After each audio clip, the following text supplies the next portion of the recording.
Welcome to Creative Pages with Catherine. I'm Catherine, and today I am participating in the Whimsical Wonderland Alice in Wonderland Christmas in July challenge hosted by Crafting with Indiana Jones and Antoinette Decorating. I am so excited to participate, and I am grateful to our host for hosting us today. You can check the description box below this video for the link to the playlist, and as well as links to the products that I'm going to show in the video. I am a Creative Memories Independent Advisor, and we do have 2 Christmas collections currently available, Joy to the World and Seasonal Sightings, and I'm going to be showcasing both of them.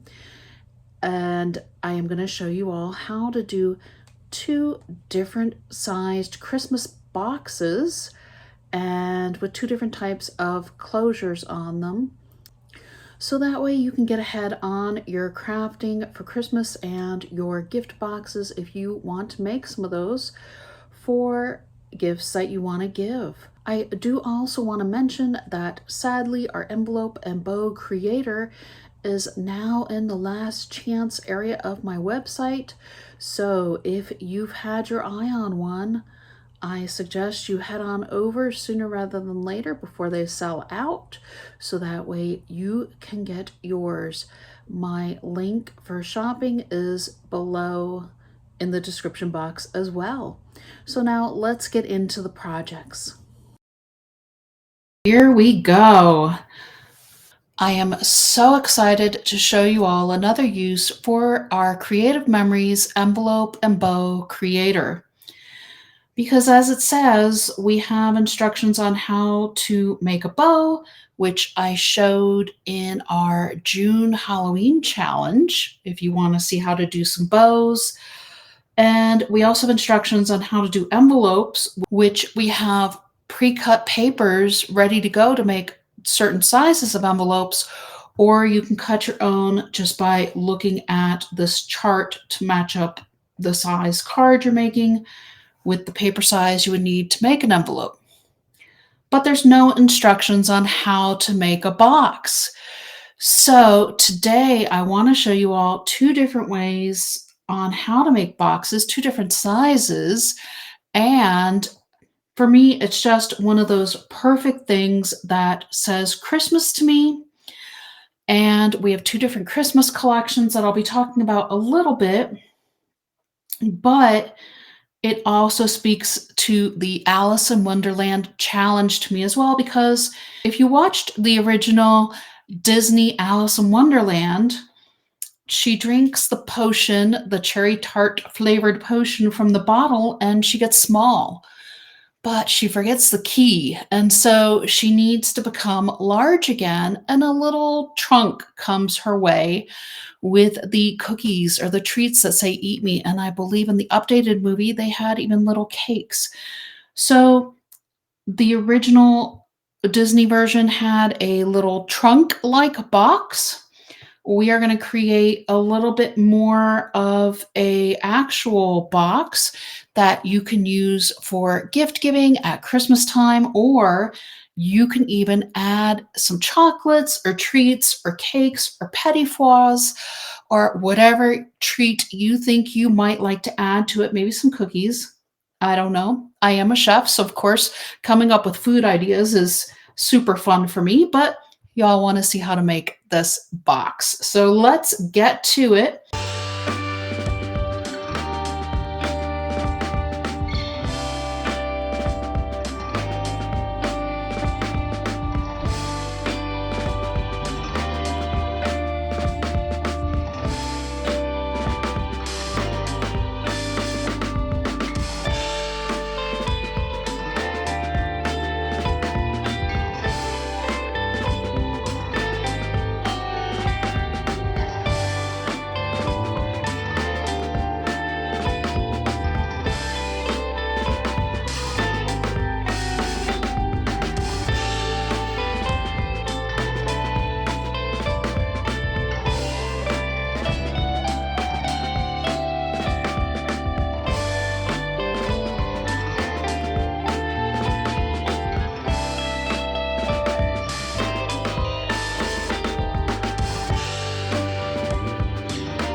Okay, so we have our box now, and this is basically a 3.5 by 3.5 front and back of our box, and 3 inches by 3.5 for the top, the bottom, and the two sides. So I've gone ahead and I've cut some designer paper, and we're going to go ahead and get this decorated. Okay, so there is our box, and I have made a small tag, because what's the point of having a box if we don't have a tag?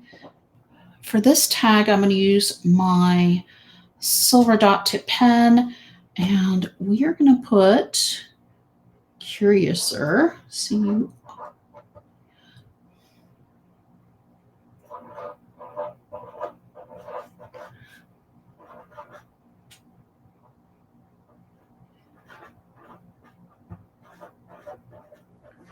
Curiouser. Oh. If I can say it right, Curiouser and Curiouser. And I'm going to add just a little bit of embellishing around here, and I'm going to use the other end of my pen to add some extra flourish with some dots. There it is. We have our tag ready for our Alice in Wonderland challenge, and I hope you enjoyed seeing this box with the little bonus tag that you can make for anybody for Christmas. If you want, you can also punch a small hole in the side and run your tag through there as well. It's now time for the second box using our envelope and bow creator. So here we go. We're going to start with a 6-inch square piece of paper, and I'm going to go ahead and grab my silver dot tip pen again, and we're essentially making a 1 3/4 inch box. So we're going to start by marking 1 3/4 inches from each end of this paper. So 4 1/4 and 1 3/4. Essentially, we start the same way as what we did with the other box. We're going to go ahead and line up on our envelope and bow creator right in between here at this line where it's the center. And that's where we're going to go ahead and use our notch punch and punch notches on where all of our marks are. And so you don't have to worry about the marks because they will all get punched away. We are going to corner round again the top and bottom using the corner punch. Just kind of the two opposite ends there. All right. Now let's start scoring, and we're just going to follow that same pattern we did the last time as well. You're going to use your stylus. You don't have to pull your arm out this time because it is a smaller box. And we're just going to line it up, basically getting it as close as possible to the base line across here. And then you're going to move it up and go ahead across. Again, you're lining up your paper along this diagonal here, and you're using your scoring tool to score going across. Looks like I'm ever so slightly off, so we're going to see. Hopefully my box will still wind up square. You want to go turn your paper and just go all 4 sides all the way around.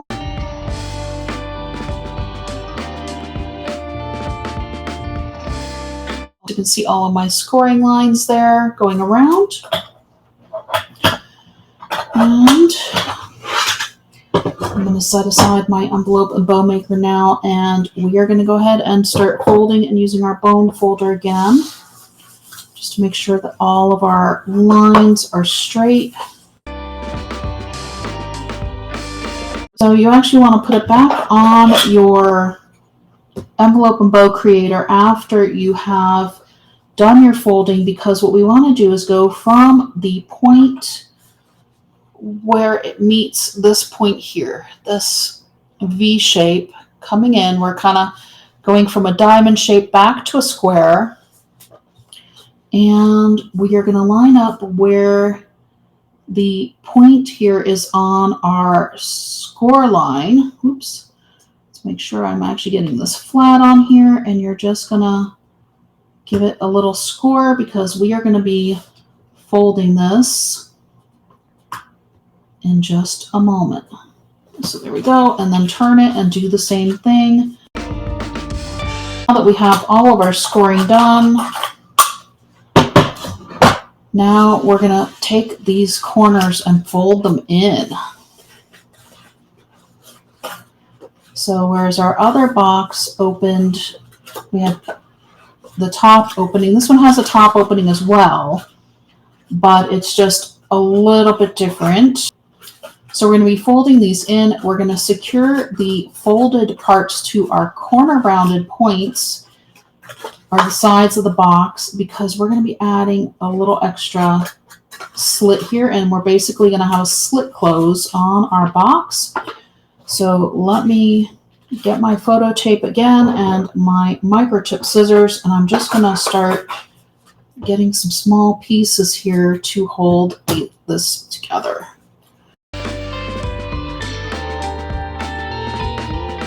The reason I'm using the photo tape is because it's stronger than our traditional tape runner, and with using the cranberry cardstock, it's a little bit heavier, and so I want to make sure it stays secure.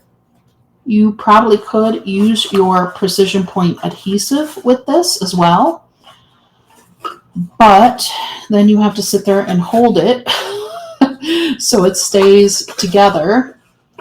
And I just didn't have the patience for that. So up to you with what adhesive you eventually want to use.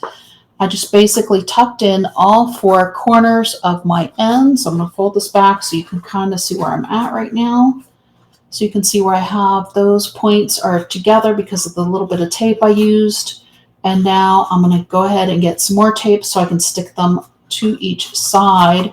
So we actually will have a more opening in our box, if you will. So again, we just need some more small pieces. These are probably going to be about 1 inch. So that way we secure everything together. I'm going to put it on the side with the flap. And I don't know if I can actually get the camera view in there. There we go. So it's on just the flat part. And I put it on the longer end since I had a little bit of a longer piece of tape. But that is what's going to stick it to the side here, and make sure you're putting it on the side that's going to go onto the rounded end. So now we need to go ahead and pull off our paper. Just kind of reach in and pull.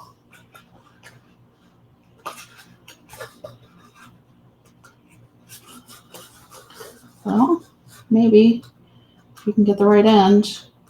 There we go. Oops, thought I had it. There we go. Okay. Make sure you don't have any hanging down the bottom because you don't want it sticking to your gift. And then I'm just going to press it down to secure the flap. Pressing it down on the inside here. So now you can see where those two flaps are staying down. It's on the side where I rounded the corner.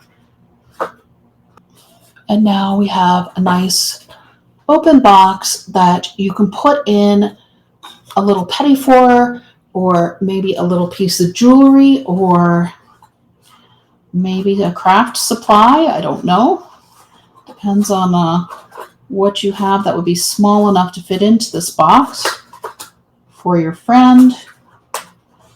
Okay, so now we also want to cut a little notch in our flap so we can fold these over. On our top part, we're going to cut just a small slit in the paper here, not quite all the way through.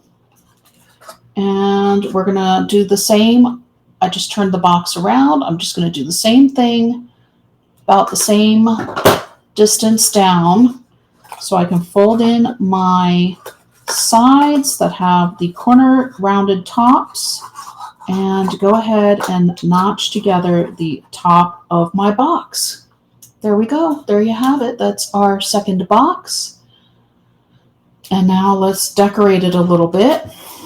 I've moved everything out of the way. We're going to go ahead and decorate our little box real quick, just with the four sides. So everything is 1 3/4 inch by 1 3/4 inch. And in our seasonal sidings paper pack, we have this Christmas light paper.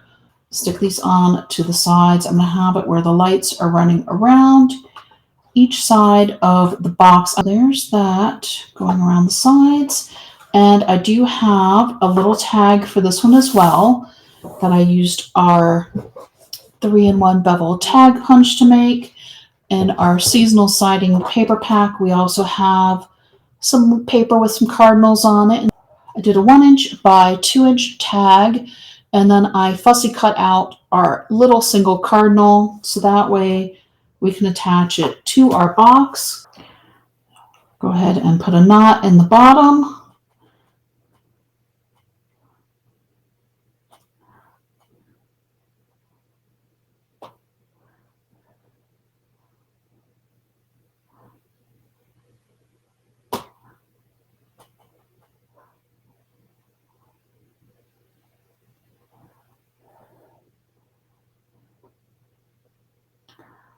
All right.